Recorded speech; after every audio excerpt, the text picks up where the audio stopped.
silence, un impressionnant convoi de fourgons et plus de 30 hommes du raid débarquent. C'est l'entrée. Tu as un cheminement de couloir et tu arrives jusqu'à son appartement. Dans cet immeuble, un homme armé en instance de divorce s'est enfermé chez lui en prenant en otage sa fillette de 5 ans. À la tête des opérations, Eric, commissaire, le numéro 3 du raid.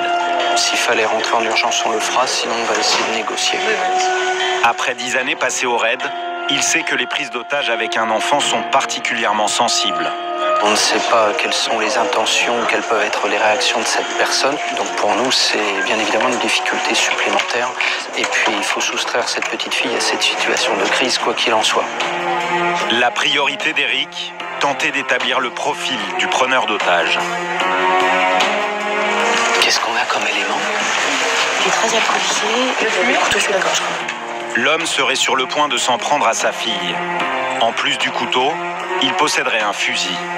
Ces derniers mois, plusieurs situations semblables se sont achevées de façon dramatique.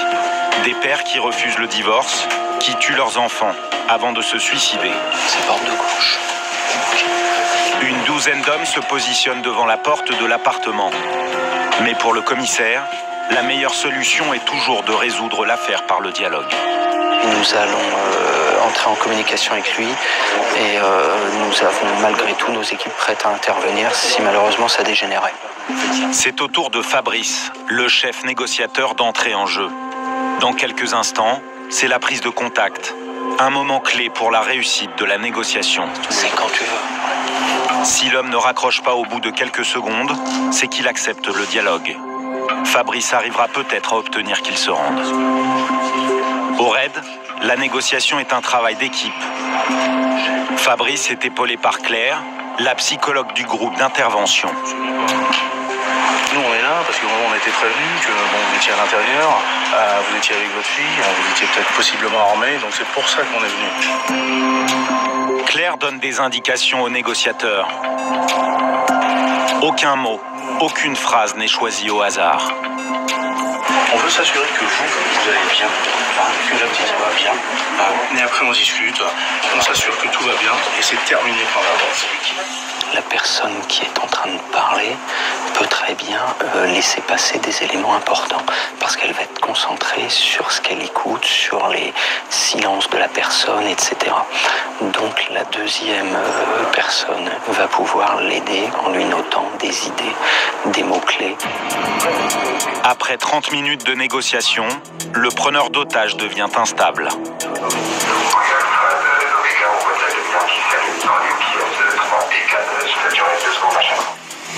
L'homme ne tient pas en place, un comportement inquiétant. Je vais pas vous attaquer. Ouais, mais c'est pas le but du jeu. C'est pas du tout le but. S'il y a un mec qui vous voulez avoir confiance, ça pourrait être moi. D'une seconde à l'autre, le père de famille risque de s'en prendre à sa fille de 5 ans. Les policiers du raid se tiennent prêts à enfoncer la porte de l'appartement. Visiblement, ce monsieur aimerait bien qu'on soit pas là du tout. Donc là, pour lui, c'est la sortie de la crise qui lui pose un gros problème. Donc là, il essaie de trouver une façon de devoir quitter les lieux. Mais on partira pas. La négociation est au point mort. Le preneur d'otages inquiète les policiers du raid. Il commence à tenir des propos incohérents. Dites-moi, si vous sortez votre chien, est-ce qu'on vous laisse rentrer chez vous? Vous sortez le chien, il n'y a pas de problème, ça on s'en occupe. Puis après, le chien il peut rentrer. Ça pose aucun problème, madame. Aucun problème. Allô? Allô? J'ai plus rien, je vois. Allô? Il est un petit peu retors et il a une idée fixe, c'est qu'il veut sortir son chien et re-rentrer. Comme si on faisait un petit peu une pause dans cette affaire, quoi. Donc c'est là où ça démontre qu'il n'est pas forcément en possession de tous ses moyens intellectuels, quoi. Le négociateur tient le père de famille au bout du fil depuis plus de 2 heures. Désolé, le retour, mais quand on négocie, moi, j'ai pas de montre. C'est ça. C'est plus sûr. Ouais. Ok. Quelques minutes plus tard, le preneur d'otages propose un deal aux policiers du raid. Pourquoi vous voulez avoir votre femme au téléphone? D'accord, ok. Si on a votre femme, vous ouvrez après. Parfait, on fait comme ça. Super. À tout de suite. Non, il veut parler à sa femme. Il dit je parle à ma femme, après je sors. Ça peut... ouais. Le commissaire décide de tenter le coup. La femme du preneur d'otage est à l'intérieur de ce camion de pompiers. Ce qu'on fait, moi je fais préparer Alpha au cas où il veut faire une saloperie en me disant écoute bien ce que je vais faire. Ouais, je suis d'accord avec toi. Donc là, je me mets tout prêt à taper. On est bien d'accord. Le numéro 3 du raid sait que cette tentative n'est pas sans risque.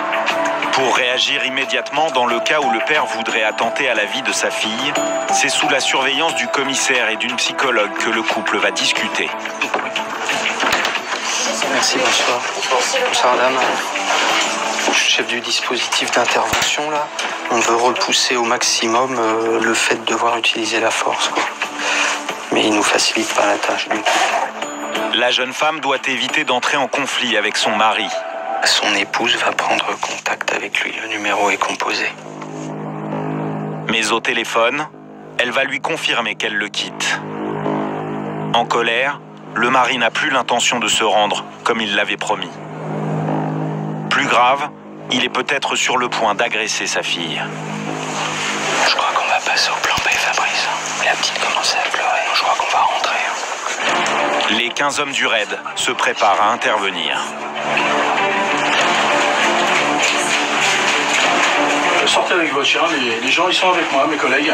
Hein, c'est tous mes potes. Elle crie de plus en plus, la gamine, elle crie de plus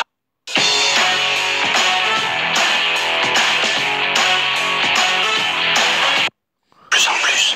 Et on entend pleurer. C'est la télé? Ah bon? Avant l'assaut, le négociateur tente une dernière fois de convaincre le père. S'il échoue, les policiers n'auront que quelques secondes pour sauver la vie de la fillette. Mais non, mais justement, alors on ne veut pas du tout vous retrouver mort par terre, mais si vous l'ouvrez, moi je suis là, les collègues sont là aussi, et il n'y a pas de problème. Ok? Vous êtes derrière. Je vous entends. Ouais. Grâce à la pugnacité de l'équipe de négociation, Voilà, on est là. l'homme entrouvre enfin la porte. Allez.